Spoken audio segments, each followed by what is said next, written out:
And we're live.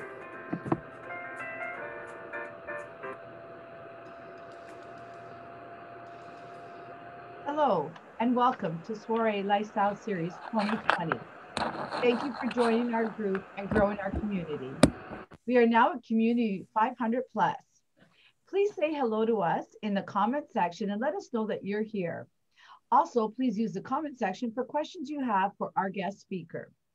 The purpose of our group is to share valuable information in featured weekly segments with professionals in the respective fields around lifestyles, relationships, and entertaining. I am Rosemary Skinner, a professional event and wedding planner and an event designer and the owner of Soiree Event Extraordinaire. My hosts, Crystal Cotto Sullivan, connector and coach counselor.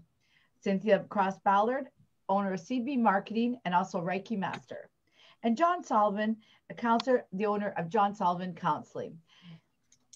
This evening, we have with us the one and only mushroom guru, Dennis Vidmere, owner of the Magical Mushroom Hub. We were to have also on tonight Chef Tony of Kata Food Bar. Unfortunately, she was not feeling well and therefore unable to join us. Though we hope you are feeling better soon, Chef Tony, and will join us on another show. The Magical Mushroom Hub has a concept of mushrooms. They believe your refrigerator should be your medicine cabinet and that the path to delicious and nutritious lifestyle begins with mushrooms. With so many varieties to choose from, the mushroom should be included in every meal, and for every specific taste, there is a mushroom for that. The delicious for them is the bonus, as the nutrition is where lies the power within. For healthy mind, body, and soul, they prescribe a dose of mushrooms. Join us as we learn and explore the power of mushrooms with Dennis. Welcome, Dennis. We are looking forward to learning more about mushrooms. Hi guys, how are you? Good. How are you, Dennis? We're just going to try to get you pinned here. I'm just going to try. There we go. Is that better, guys? Welcome. Okay. Hi, Dennis. How are you? I'm doing wonderful. How are you guys doing? Good. Thank you for joining us. We're very excited to hear all about your mushrooms. And Dennis is actually joining us live right from the Mushroom Hub. Yes. So this is our new kitchen. This is where beautiful things happen. This is where a multiple of quality ingredients come together and create something of life.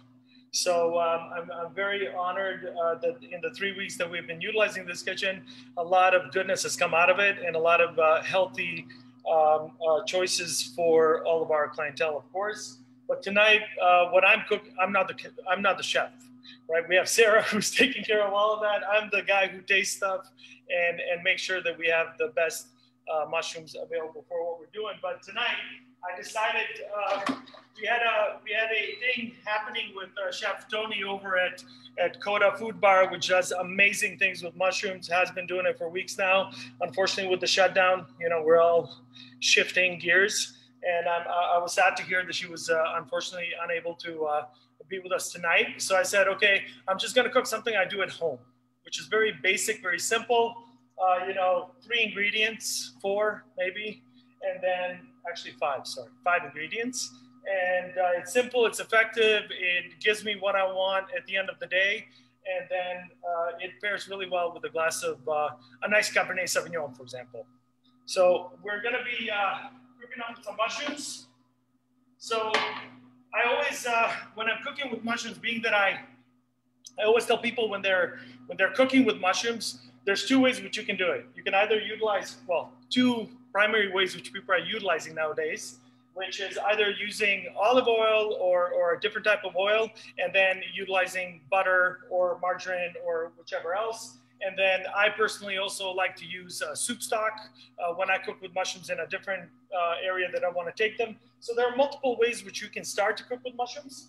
But in this particular recipe, I like using vegan butter.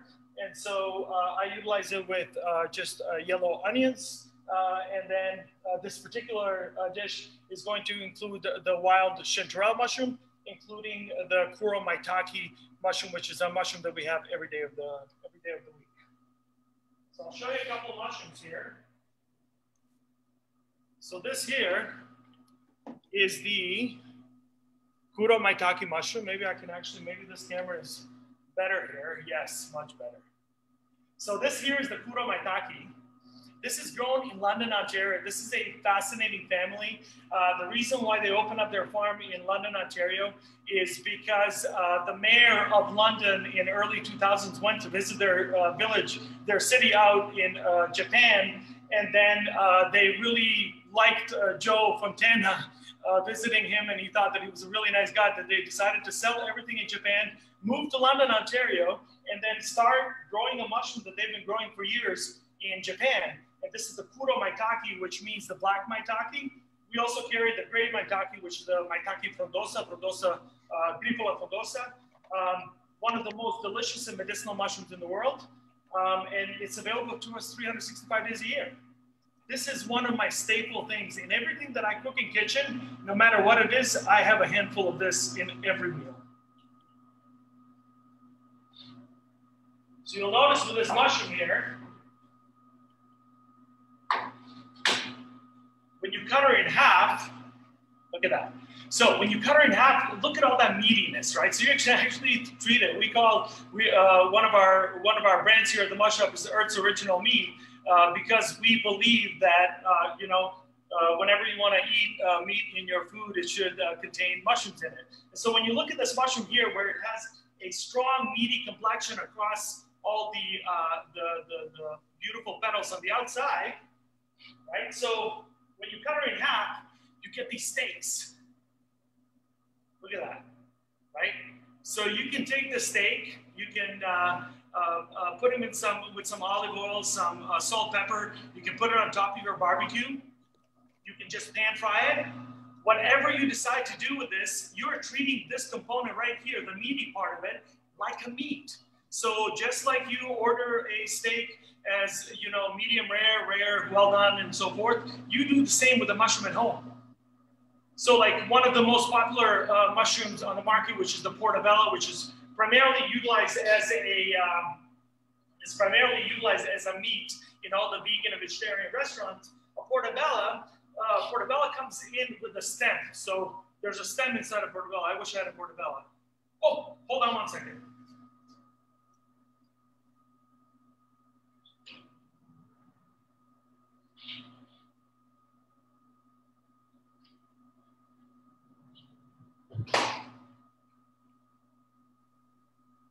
All right, so that's over there, the Holy Vault. That's where all the magic happens in fresh format. So this is a miniature, so this is actually a cremini mushroom. So this is actually a cremini mushroom that grows into a baby portobello, or called a portobellini, which then grows into a larger portobello. So when you take the stem off, right, you just push it on the side. So a lot of people will take these gills out. I don't understand why, because one of the biggest profile essences of cooking with a portobello is actually the gills on the inside. So anyways, this middle part right here will tell you how well done that mushroom is. So if you take a toothpick right now, as she's fresh, and you plug it in, you will notice that it's hard to prick through. But the more that she cooks, the more she opens up, the more when you stick, it goes easily inside, so you know when it's a well-done mushroom, right? So one of the most popular mushrooms, this one in particular, is grown in Charing Cross, Ontario. So here, tonight,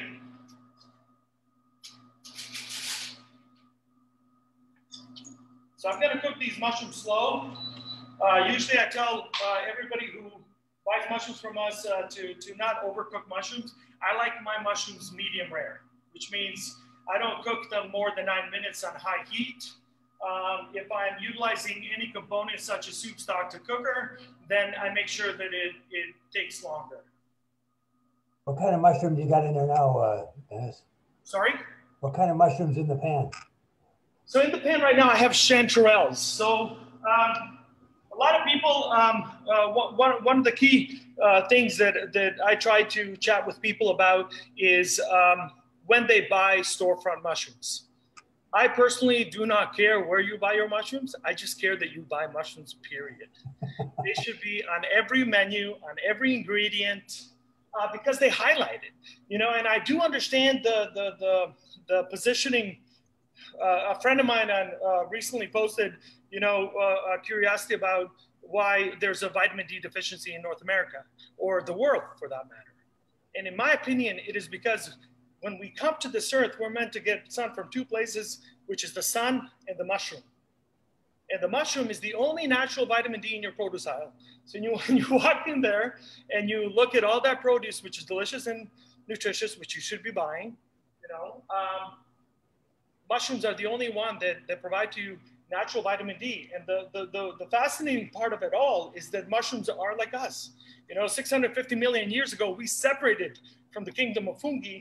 And so we have a lot of relationships with the actual organism itself. Check here. So another fun fact, which I tell all of our shroomsters, which are our regulars, is when you have a mushroom in the fridge and it's a beautiful sunny day, take that mushroom out of your fridge and put it out in the sun.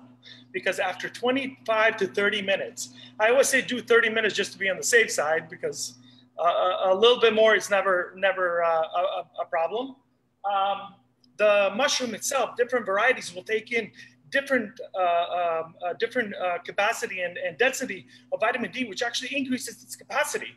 So that you have mushrooms like shiitake, which the capacity rises so high up that in some societies is considered as a regular dose of vitamin D per day, which is nuts, right? I mean, when you're thinking about components of the old days where food is your medicine, to me, that's what mushrooms are, sort of the gateway. So what got you involved, Dennis, with mushrooms? Sorry? What got you involved so strongly with mushrooms? How'd you get into it? I have a hard time hearing you. I apologize. Okay. How'd you get into the mushroom deal? Why is it so important to you? Oh, well, I'm a second generation mushroom farmer. So my dad travels the world and teaches people how to grow mushrooms. Companies. So when a company has an issue with growing white button Creminium portabella, they would hire my dad to come in and fix the situation. So my dad is just finished the project the first project ever in Algeria in North Africa. The first ever mushroom farm in Algeria is my dad's project. He was part of the project. And then now he's on his way. He's in Europe right now. And then he will be on his way to the largest mushroom farm in the world in China in 4 weeks. But in about 2010, when me and my dad were on the same mushroom farm, I expanded towards the exotic, wild, and medicinal. I saw an incredible, I was pulled in by the beauty and by the essence of simplicity of facts based through a complete nutritional blow. It blew my mind. It blew my mind that, I found a mushroom that all my life I was told how, if I wanted potassium, I got to eat a banana. And then I come to a farm and I find out that the mushroom has more potassium than a banana. And the only reason why I know the banana has has potassium in the first place is because the melon body, the people who sell the bananas and the melons and the watermelons, right, who are one of the key groups in the world, put this on really low, which means the chanterelle are going to be super juicy. But it tells you the power of marketing. That's why I tell people we should always be questioning, like in the age of internet where you have the capacity to truly open up your mind. I don't look at news articles and the rest of them. I go strictly to the source where it's, when a scientist publishes a authorized research article, I read that and I find the direction from an individual that took a curiosity and a path where it then highlighted what they actually present, right? So to me, it was like mushrooms they continue to blow my mind day to day. So. Wow. So Dennis, what do you remember as a kid? When were you first so aware of mushrooms? Ooh, all my life. When I was 3 years old, I remember picking my first porcini mushroom, wild mushroom. My dad took us hiking. My dad is a doctorate of mushrooms. Is just the degree of his level has yet to be discovered in my opinion, on a professional basis, because we have yet to show the importance and significance of mushrooms, what they do for our everyday life.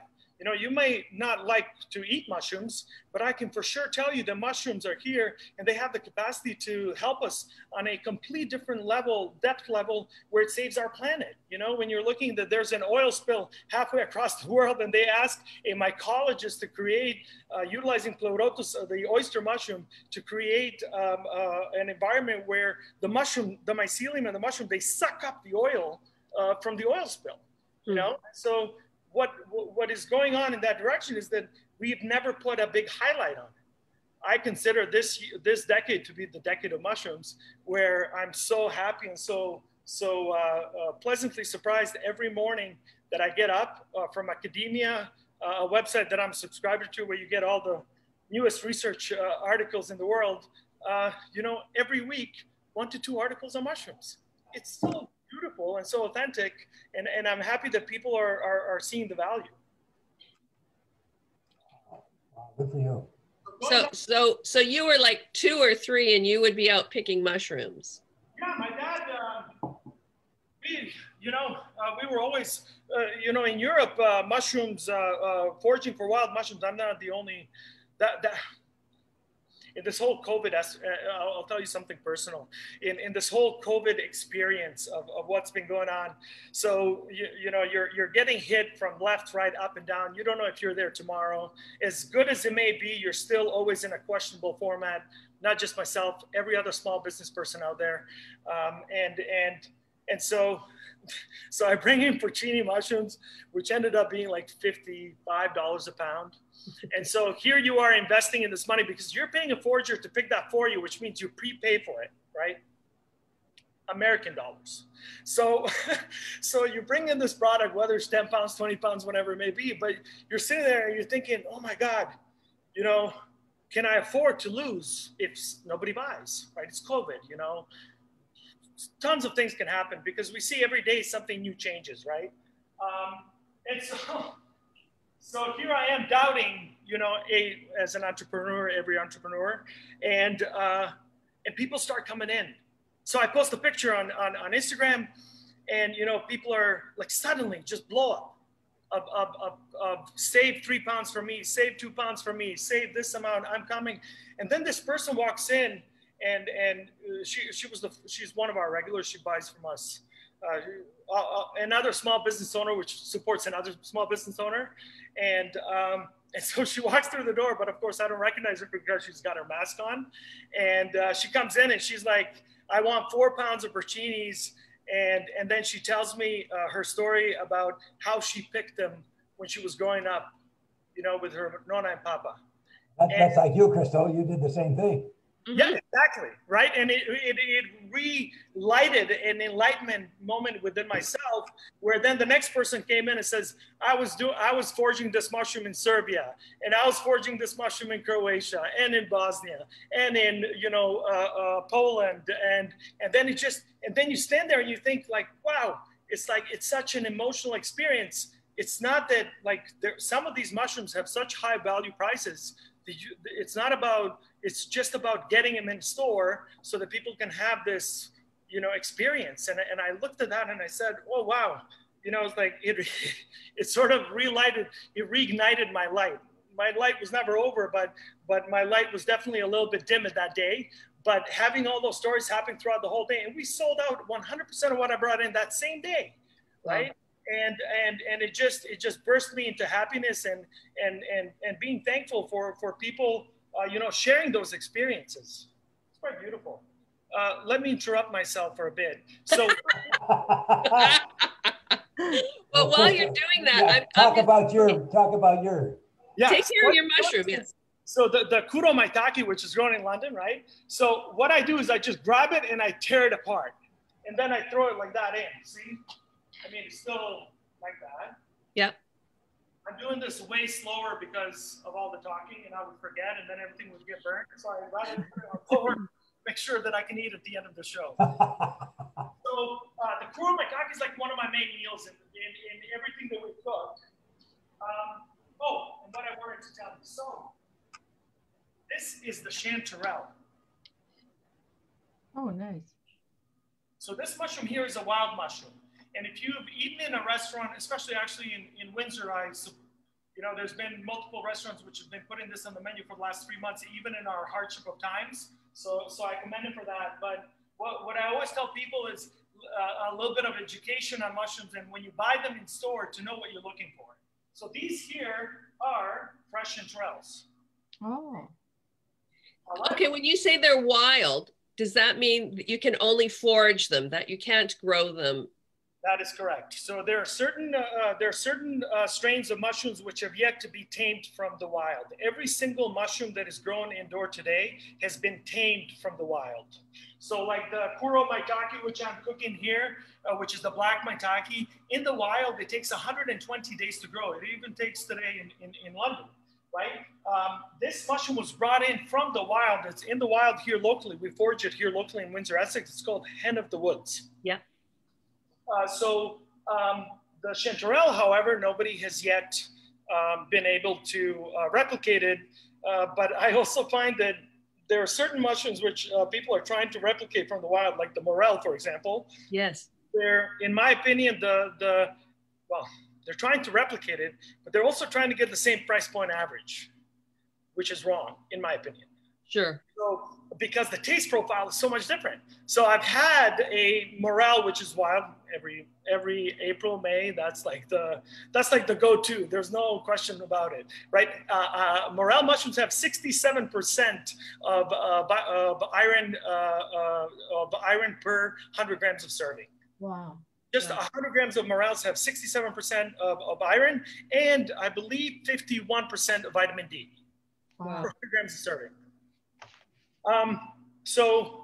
So I tried that. People are trying to do that. You can't do that because a wild morel, it's late April, May, June if we're lucky, depending on what season it is. We strictly all the wild mushrooms. By the way, you notice I didn't put salt or pepper here. That is intentional. So with the butter, I find that the butter does enough of that. There's no reason to now make it more. And they're already getting a little bit of color, which is nice. So you're using salted butter or unsalted butter? Unsalted butter. But when you're trying a mushroom for the first time, try utilizing water or olive oil and no salt or pepper, just so you get to understand the different profiles. Right. 5 weeks ago, we had 36 varieties of fresh mushrooms on our menu. Whoa. Each one of those is different in taste profiles, right? When you have a blue oyster compared to an elm oyster, you can actually see the significance of the earthiness. Although their meatiness is there, the earthiness component is shifts, right? And so how you prepare her differently, she's going to react. So I wanted to show you this, guys. So there we go. So this is there we go. So this is a chanterelle. So if you were to buy this at the store, a lot of people would look at this and they would say, oh, this mushroom has gone bad, hence we should throw her out, right? But she's not. Only this part here happens. So mushrooms are 85 to 95% water. So what happens with a mushroom is that at different temperatures that she's kept, she will react differently. Hence why it happens here where the condensation was much quicker. And so even if you were to fry this up really well, you could technically eat it. However, why, right? So you would just cut that part off. 100% of this mushroom is perfect. Now, also with wild mushrooms, you get a chance to have things like this, which is like natural ferns and such. Most of the time I do actually cook with that because I find that, when you cook with lunch, here, this is a good example. You see in there? Yeah, so see how that has the ferns and such? Yeah. Oh, yeah. Yeah, so I cook with all of that. I think that that's completely okay. It gives us a little bit more of an extra wild. There's some vitamins and minerals in this thing that I've yet to learn about. But yeah, so this is a very simple dish that I cook at home. So when I come home, sometimes I don't have a lot of time. So this is what I do. I don't use a lot of ingredients. Sometimes if I have 3 varieties of different mushrooms, I'll just put them all together and just chop them up and saute them, usually with olive oil or a vegan butter. And then I always I do love my soy sauce. So I do add a bit of soy sauce at the end. And then there are a couple of local hot sauces. Oh my goodness, I gotta show you this one.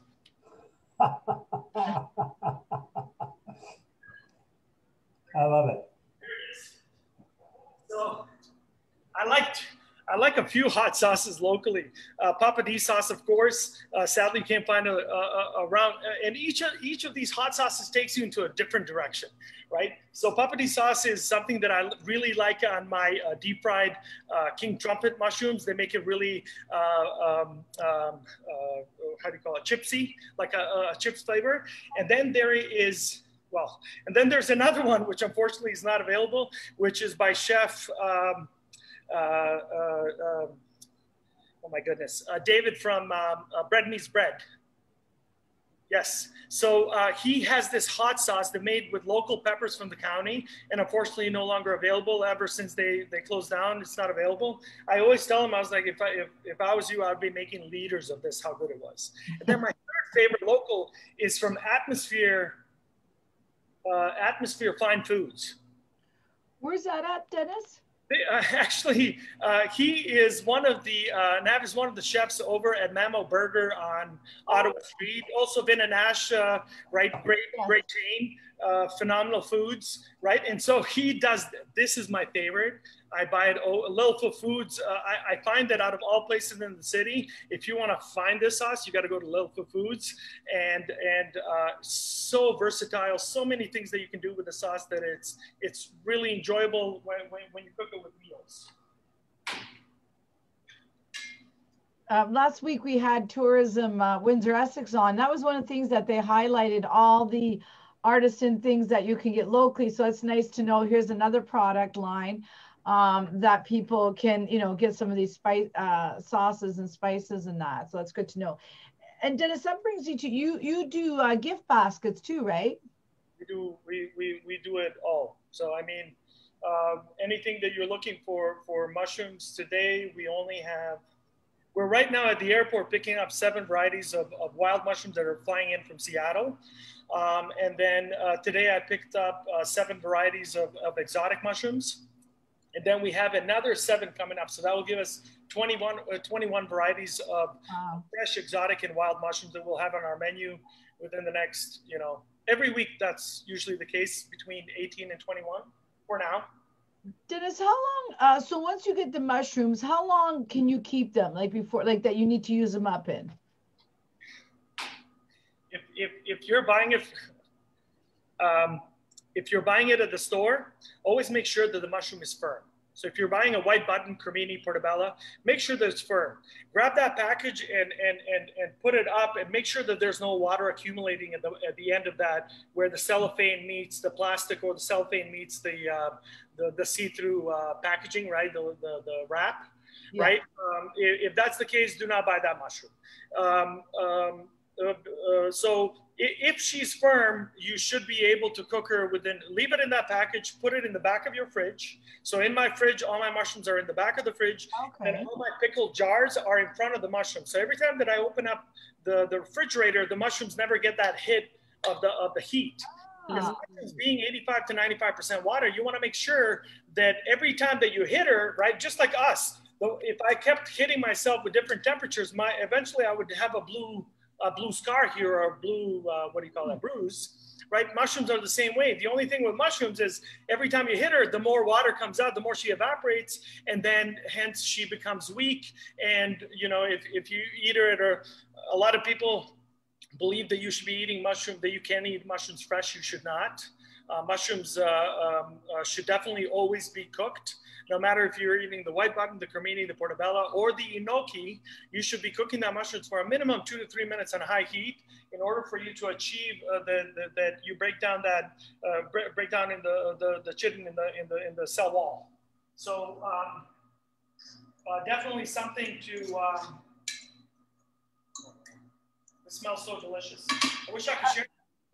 I know, we're coming over. So funny enough, while we were planning on doing this, we were also talking about wines and pairing. Yes, yes. Yeah, God. So being that we're so every day in the last 3 weeks, we've just been experimenting different. All of our foods that are coming out are obviously loaded with mushrooms.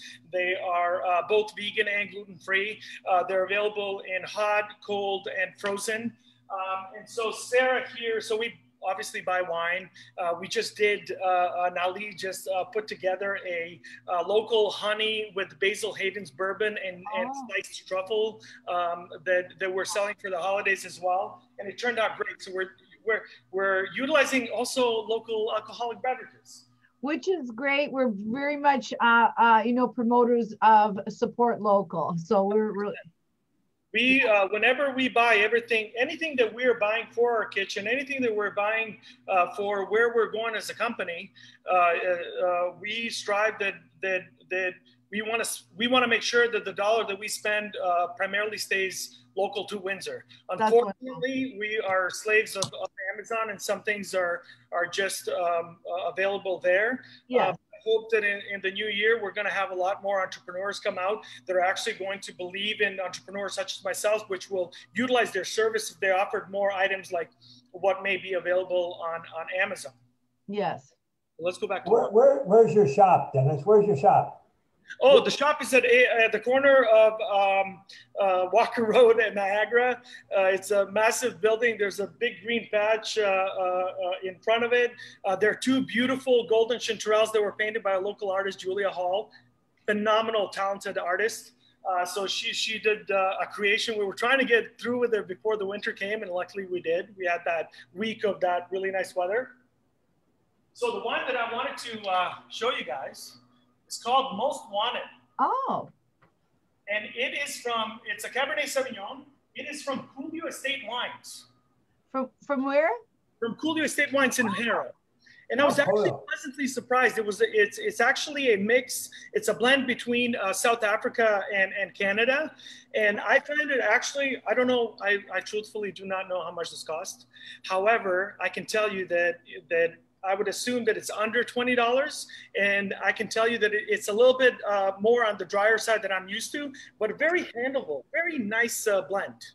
Usually with something like this at home, though, what I mentioned, I like some of the California wines, like the bourbon casket, Robert Mondavi Cabernet Sauvignon, or the Coppola, or the actually no, those are kind of those two. And of course, Pinot Grigio is always Santa Margherita on the Italian side, and then Moschedri in the county, in my opinion, has the best Pinot Grigio for sure. Another one of our wonderful local wineries.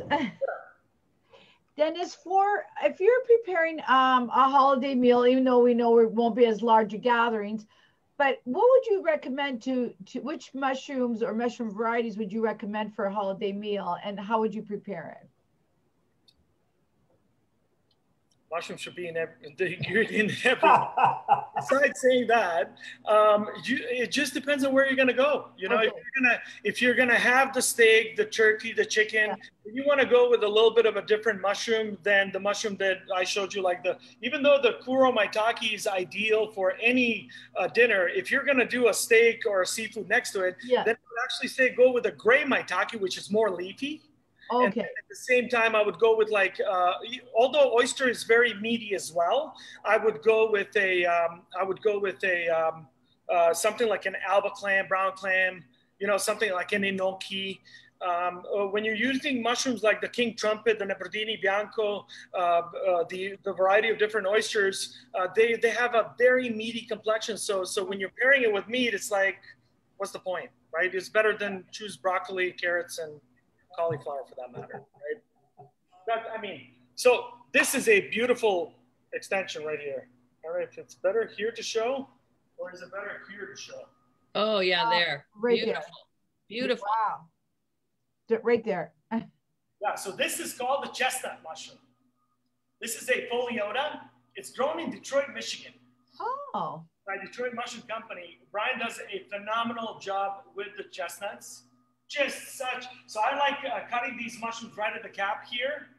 Sorry, there. So right there at the cap, I like to cut these mushrooms, and I like to fry the cap as is. And then the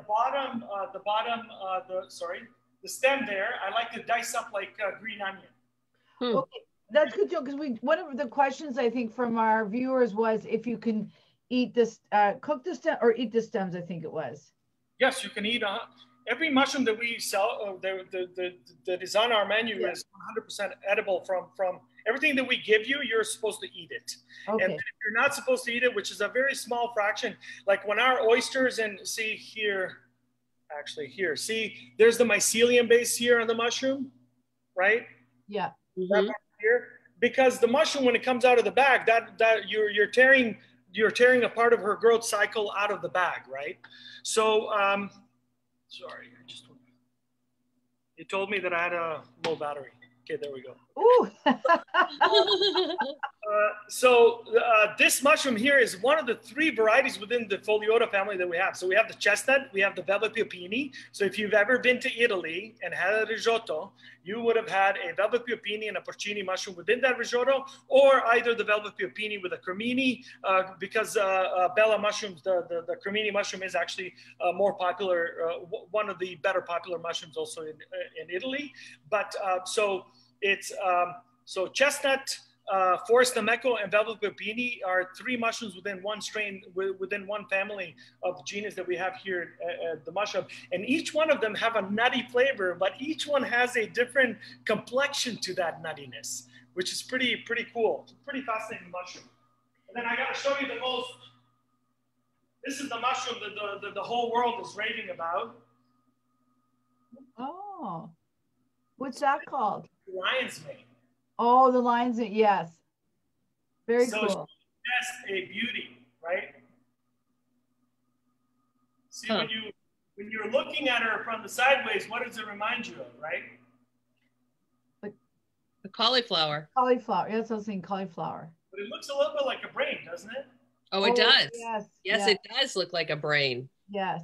So if you go online and you type in research studies lion's mane mushrooms Japan, you will come about a beautiful research study by a scientist out there that proved that this mushroom here on a regular regimen will actually increase neuron activity within the brain, neurogenesis, neurosynapses. It has multiple, the erinaceus, this is a Hericium erinaceus. And so the erinaceus is actually what they're studying particularly to showcase the power that it has on our memory, on our brain fog. They're studying right now on patients who are battling a different variety of brain diseases like Alzheimer's, schizophrenia, even dementias and depressions. So this is a mushroom that is an edible choice mushroom that tastes like veal. Vegans utilize this mushroom to make crab cakes. So this is a mushroom that when you prepare it in the right way will take you in a different direction. And that's what I love about, you know, when people say, how did that mushroom taste? It's so hard to say because there's how many of us here? 1, 2, 3, 4, there's 5 of us here. Each one of us, by me cooking this mushroom exactly the same way, each one of us is going to say a different thing. And that's beautiful, right? Because it resonates with us on a different level. So this mushroom here, a lot of the people in the city are utilizing it in, you know, through teas, through capsules, through tinctures and different methods of what they find on Amazon. But in my opinion about any food and all food is that if you can have it fresh, you should eat it fresh. So in about 3 weeks, we're going to be proudly called this the mushroom that is grown in Windsor, Ontario, here in Walkerville. Oh. So I'm very proud of this, of what this mushroom is going to do here locally. And you know, we have some regulars which buy this mushroom a pound a week, and they claim that it did so many different things for it. I had a student come through our door to say that he's on Ritalin and wants to get out of it. And he was doing research on how he can get off of Ritalin and the other things. And this guy says, I want a lion's mane mushroom. This was at a time when I didn't even deal with lion's mane mushrooms. that after he walked through our store and talked to me about it, I was so amazed by what he said that I went out to find it. And I happily had, at that time, we found it up in Toronto, but this one particular is only, this one here is grown by Brian as well, where the chestnuts come from in Detroit. So it's grown about 25 miles from here, 25 minutes from here. But soon enough, we're going to be growing this here in Walkerville as well. That's so interesting, Dennis. So it's cultivated then. It can does it grow locally? In the wild, I've seen a Hericium. So out of the Hericium strain, there's a Rhinoceros, there's Americanum, and so forth. Americanum, I've seen some Calides as well. A little bit up northern towards Rondolet, or towards Rondeau Park. There you can find it a little more. Here in Windsor, we have so far cultivated wild turkey tail, hen of the woods, chicken of the woods, birch boletes, velvet foot, shrimp of the woods. Yeah, shrimp of the woods, chicken of the woods, and yeah. So where are you going to grow these? You say it's going to be in Walkerville. Where are you going to grow it? Here, right here. Oh, right there. Mystery warehouse. Fantastic. Wow. That's awesome, Dennis. For a long time, we've been looking for a place where I've been looking for a place where everything that I've written in regards to what I'm curious about mushrooms, it turns out that this space where we're right now will be able to tackle each of those fronts. Wow. That's awesome. Wow. Fantastic. Dennis, we have a nice compliment for you from Laura Toffin. Says you make mushrooms sound sexy. LOL. They are. They truly are. You know, a lot of people say, a question that I always, when people tell me I don't eat mushrooms, I always say, no, you don't like white button mushrooms. Yeah. Or you've had, a number of different Windsor, Ontario pizzerias use canned mushrooms. A lot of those canned mushrooms are not always from Canada, right? So people are trying it now, liking it, then they have that offset right away. But then when I tell them that, we only have 39 varieties at a specific point in time, or 36 varieties, or today 12 or 18, whatever it may be on that specific day, there are every year, thousands of species of mushrooms are found. The kingdom of fungi on our planet is ever growing because every single year there are thousands and thousands of new species found. And so when you're looking at the kingdom of the plant of plants and all the vegetation in life, and then you look at mushrooms where we only have we're in like 100 and just with how are things going, by the end of this decade, will be about 200,000 species that we'll potentially find. But all the scientists around the world are claiming that there's millions to be found, right? The largest organism on our planet is in Oregon and Washington, which is a underground mycelium body, which is the Aramelia, which is the honey mushroom. And it is spread over, most of the Pacific Northwest, living underneath our planet. Right. So there are so many fascinating. So how do you harvest that? How do they harvest that? You can actually harvest honey mushrooms here in Windsor, Ontario. The only problem with that mushroom is that depending on who you are and what your organism is, if you drink wine with that mushroom, you could get sick. So it's a hit and miss. It's a mushroom that we always get offered by our local foragers here. We find it all the time when we go foraging, but unfortunately it's personal. So I will take it home and I'll cook it myself for me, because when I cook it, then I don't utilize any alcohol with it, because it's a specific mushroom that, it could have an effect, and I just don't want that. So it sounds like, to me, it sounds like when we say vegetable, it would be like, I'm having vegetables for dinner, and it doesn't matter what vegetable I'm having. We don't distinguish. So it's the same, but we do. We have carrots, we have potatoes, we have all kinds of vegetables. It's the same with mushrooms. We think of a mushroom as one thing, when in fact, there are so many different kinds of mushrooms, but we just call everything a mushroom.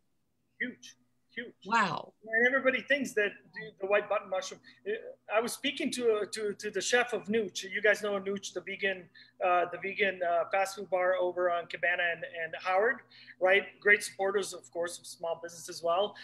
Great people as well. Allison was here, one of their main chefs there, and she was saying, she was talking about food. I forget now, but she was saying, she's not saying no to it. What she's saying is that at that point in time, she's still looking for the right one that is going to fit her taste profile. And that is exactly how it is with mushrooms. And that was this morning right there. So I always, that's the beautiful part of about the exchanges that we have here at the Hub with other local entrepreneurs and food enthusiasts in general, who are always striving to do something different in the kitchen that is going to highlight, you know, the next thing. And her saying that, I was like, that's exactly what mushrooms are. That is what I should be telling mushrooms. Hence, you guys are the first people that I'm sharing that with. So yes, you haven't tried the right mushroom to specify that you do not like mushrooms. Right, exactly. That makes so much sense. So much sense. So I just want to share while you're cooking. You probably know this story already, Dennis, but I think it was in 2016 when you had the Mushroom Hub on Erie Street. Okay, how does it taste? So we had a mushroom fest. Yes. Oh. So we had, I think there were 10 or 12 of us, and everyone brought a different dish to the dinner. So I have the menu here. So we started out, we used Nebrodini Bianco, and we made a mushroom terrine. Ooh. And then we had shiitake and creminis, and we made cream of mushroom soup. Ooh. Then we did a black oyster risotto. Wow. And then we garnished it with alba clamshell, velvet piopini, forest nameko. Yes. And then we had gnocchi with a shiitake mushroom. Wow. And then we stuffed a pork with king oyster, portobello, and button mushrooms. My mouth is watering. And then we did a wild mushroom salad. And then at the end, someone caramelized hen of the woods, and we had it on ice cream. Oh my God. Oh my God. Look, I just have goosebumps thinking about it. I would like to repeat this event, please. Yes. Absolutely. We haven't been invited. You know what? It's COVID, Dennis, COVID. It's in the cooler here. So okay, let's do it. Repeating that event, because especially the caramelized hen of the woods, I would love to see that. Oh, it was amazing. And it was great because most of us at that point knew maybe 3 or 4 mushrooms, you know, the portobello, the cremini, king oyster, and maybe a gnocchi. And that was it. Oh, and morels, but you know, those are, and so we had like, I think we had 1, 2, 3, 4, 5, 6, 7, 8, 9, 10, 11, 12, 13 different mushrooms. Wow. It was amazing. Okay, team, we need to do this. Yes, let's do this. Okay. Oh, that sounds delicious. I'm telling you, that is super cool. I mean, yeah. I'll do the dessert. I'll get the ice cream. What do I have to put on? And you know what's cool about it is, we talked about this last week with Windsor Tourism, is that people right now are looking for different things to do. They're looking for experiences. Yeah. Well, there is a great experience. Invite your bubble and have everyone do a different mushroom dish or 2. And then, you know, 2 or 3 hours, and you're just sampling and you're tasting and you're testing, and match it with the wines. And there's a great mushroom experience. I agree. So Dennis, my thing about mushrooms is they're all edible, but some only once. That is true, sir. Yes. And people always tell me, why would you say that? I said, because it's an old Chinese proverb. It's true. You know, there are mushrooms. We have mushrooms locally here. I mean, I was a lot of the people that know me in the city that listen to CBC and CTV, and then I was on both talking about, you know, the not edible choice mushrooms here in Windsor, which are the poisonous mushrooms here, right? So you have a lot of the foragers. This year alone in Canada, our phone line for people who called in sick from trying wild mushrooms and didn't know what they were getting into ended up in the hospital. Like, it doubled in the same amount of time frame as last year.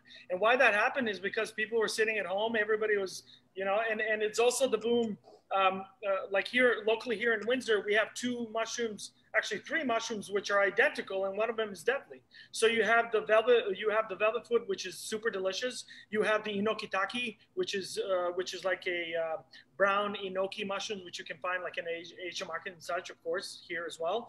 And then you have the Galerina marginata, which, you know, is going to kill you. So a lot of people that are going into the wild now and saying, oh, I can forage. yes, we can all forage. However, I bring books. The store over there, all my books. I would bring, 2-3 different books, and I myself have eaten a mushroom. Luckily, it wasn't a deadly one, but it was the one that made me go to the bathroom for a hell of a long time. It put me out, but at the same time, it was not a pleasant experience. But it was an experience which made me now go from verify to verify. Right. So I encourage everybody who's into the whole wild mushroom sphere. Yes, it's a beautiful hobby. It's a beautiful, environment to go back into and connect with nature. But at the same time, make sure you're going with somebody, that knows. That's the one thing about COVID is we were supposed to have a mycology society here in Windsor Essex. We should have already had this year forays and things like that. But unfortunately, we all got interrupted. So everything that we were planning for this year will now happen in 2021, of course. Unless it's 2022, we'll see. But we're gonna stay positive, Dennis. So so people can. I just want people to know that they can actually just come over to the Mushroom Hub. They can buy directly from you, and they're gonna know what they're buying, so they don't have to worry that it's poisonous. You create gift baskets that people can give as a gift. So if you have foodies on your Christmas list, what a great idea. And then you also, and you have prepared foods that people can also pick up to take home to eat. Yes, so we're actually going to be doing a small little Christmas menu for a vegan and gluten-free crowd.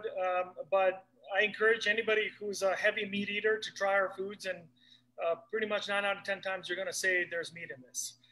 Of course, Earth's original meat, mushrooms. So besides that, we also work with local chefs here. So we got, delicious wild mushroom pierogies by Lilfa Foods. We are working with Chlorophyll Catering with lasagna and chili. We're working with plant-based with stroganoff. And then we got on all these pies as well. And then we're always working with some new chefs. And throughout this whole COVID time, we've worked with others as well. But right now in our fridge, that's what you can find tomorrow. That's awesome. Great. And then, so Dennis, you also mentioned that you're doing something special for Christmas in terms of sharing food. Yes. So so every year we have a tendency. I always have a tendency to call on the food bank and see how they're doing. And this year I found out that with COVID and everything happening, and CERB and CERB and all this mumbo jumbo, and a lot of companies shutting down, especially people in the industry as well. I found out from the local food bank that they feed 900 families a week. Each one of those families is only allowed to come once a month, which means that they're technically feeding 3,600 people. And at the same time, they're shutting down mid-December and reopening in January.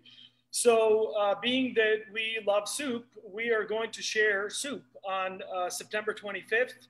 Last year, I did it with a local lawyer downtown. This year with COVID and so forth, we're inviting every small business. We're inviting anybody that is able to donate and help. We're donating mushrooms, we're donating time, and we're going to do a minimum of 300 liters of soup that day. So if anybody that is hungry, anybody, if you've left your job and you just want a warm meal, come on down. We're working with other shops. Black's Bakery today told me that on Christmas Eve they're going to donate 100% of the bread that's in their store towards people getting it the next day.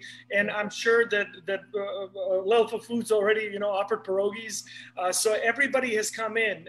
Everybody all the local businesses that we work with, and other people in the community. We had a local politician, is what I'm going to say, who came here and said, "Here's a cash donation, and please have it go that way." So what we're looking for people to donate is warm socks, warm clothes, hats, scarves, the little things. Don't bring a mattress, please.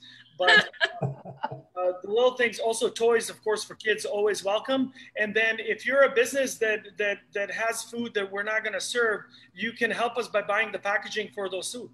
So because of COVID, we can't do the traditional, here's your soup, sit down, do your event. Yeah. We're pre-packaging everything to give We're going to set up tables in front of the building, and we're going to have a lineup all the way down to from Walker and Niagara down to Riverside, and however long it may be. And our goal is to start serving at noon and go as much as we can with what we're going to collect. So all the 100% of the funds that are going to come in are going to be towards ingredients, and any soup that we have left over from making that day will be donated to all the local food shelters between here. Hell, if we have to drive it to London, we will. So. And do you need people to help out as well on the 25th? You know what? That's the thing. I posted this. I had, you know, I have these sometimes these outbursts where this rage within me happens from whatever reason. And so I sat down and I said, I can't believe that in a city where you know, we have so many farmers out there. Nature Fresh is doing great with the downtown mission, right? They formulated a program with them, and so that is a beautiful thing. And so when we have such a vast amount of production happening in Windsor Essex, let's utilize that fresh food to give to our locals instead of the canned food that comes in from China. Yeah. No disrespect to any food, far from it, but you know, we all deserve some fresh ingredients here and there, and what a better way to do it than during holidays, right? So nobody here has a lot, but we're all trying to do what we can to come together and have a big package. So as a result of your rant, did you get a lot of volunteers? Oh my goodness. I woke up this morning and I looked at my messages, you know, so I already have 3 helpers in the kitchen. I already have, you know, businesses offering food from Kingsville to here locally in Windsor. Just a beautiful outcry. Just it makes you be thankful for the community and you know, those that there are many silent people in our community, but when the time comes, they shout. And I love it. Yeah, you're right. Awesome. You're right. We're not doing anything but being in a core area where we have the facilities now to be able to do a large scale that we can help and you know, put some nutrition in there. Fantastic. Yeah, that's wonderful, Dennis. What a great initiative. And you know what, we're very fortunate to be in a very giving community, that our community really pulls together to help people. So this is wonderful. And what a great point is to give them fresh for people that cannot afford to buy groceries or haven't had a fresh meal, like to actually have fresh product versus canned meals and stuff. That's awesome. Dennis, we've really enjoyed, we're coming up to the hour. We really enjoyed you being on with us. This was so informative. We've learned a lot, and we've enjoyed having you on. I always find you very fascinating. Could talk to you for hours and never be bored. And Crystal, we are going to do that dinner, right, with Dennis? Yes, absolutely. And you're invited, Dennis. So here awesome. To do a social distance dinner for sure. Absolutely. Yeah. So I would love to experience those 13 mushrooms in the exact same format. That was awesome. So I'm not sure if we have any more comments from the from our viewers, but I just want to say thank you to everyone for joining us tonight. And if you're catching us on replay, please thank you for joining us. And anybody who's watching, please like and share it. Great information. This is a local guru of mushrooms. Like this is pretty high end here. Little Windsor, but we got a lot of good things going on in our city. We got some truffles to show you, but unfortunately, they can't. Shipping, of course, during COVID has been up and down, and so unfortunately, but the essence of truffle on something like that would definitely have been. Well, actually, I'm only the only one enjoying it, so it's better when we're together. We'll do that. That's right. We'll do it then. Right. So, on top in a truffle format. So everybody, please go and check out, go to shop with Dennis there. I know you're gonna have a great experience going in there. It's fresh product, exotic product, it's healthy product. So he's at Walker. Dennis, I know you're just down the road from my place. What's the address? I know I just could go down the alley and I'm at your place. We're right across from Chapter 2 Brewery. So if you're walking out of Chapter 2 Brewery, turn left on Edna, go on Walker Road, turn left, and you'll see on the left hand side see the 2 beautiful golden chanterelles. Yeah, gorgeous. Nice job. Yeah. It was really nicely done. So, and then Dennis, how long will you be open? I know we're going to holiday. I mean, less obviously we get into shutdown mode again, but we are doing curbside and delivery already. Perfect. So we love people coming through because it gives us a chance to actually chat about mushrooms. Everybody that you're going to meet at the store is very knowledgeable. They're all actually our regulars too, and Ali is somebody that I've worked with years ago that joined the team back again 3 weeks ago, which I'm very super proud of and happy with. And so the experience is beautiful until we go into shutdown, which then the experience will be via telephone, text message, and email. Okay. So, and delivering and doing curbside. Okay, and Cynthia's posted all the links for Dennis, so you can get in touch with him. So I just want to mention next week, I'm just going to ask Crystal to talk about quickly next week's, our guest speaker for next week. Okay, so next week, we're actually going live on Wednesday. Yes. And Rosemary Heenan is going to do laughter yoga with us. We thought that because Christmas is coming up, it's a different kind of a Christmas. We'll be celebrating differently. And some of us have higher anxiety. We're a little bit anxious about it. We thought, okay, let's just really chill for our show on episode 34. So Rosemary will be leading us through an exercise of laughter yoga, and it's going to be amazing.